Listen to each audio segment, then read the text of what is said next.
Partida ma'am, sexual harassment pa complain ko. Umiiyak na ako, nagagalit pa siya. Sagot ba naman niya ma'am, ate siya ng ate. Grabe, nakakatakot, hinga ng help.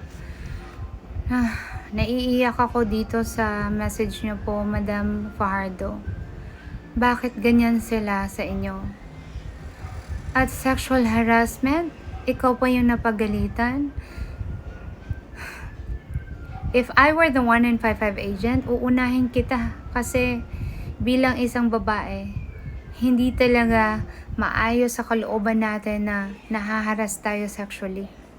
Kasi yung impact ng sexual harassment, hindi lang yan for one day. It's for a lifetime.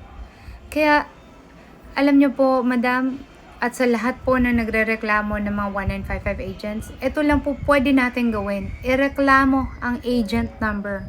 So this is what you should do. You call 1955, press Chinese. Tapos sabihin nyo, Tai Tu Puhaw.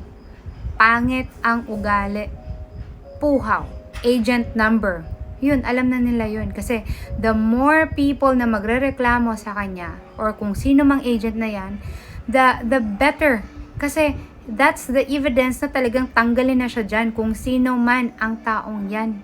Kasi bilang isang babae, dapat marunong tayong rumespeto sa isang babaeng may ganitong sitwasyon. And I feel so sorry for you, madam. And sana po makahanap kayo ng maayos na trabaho dito para hindi nyo na po kailangan ng 1955.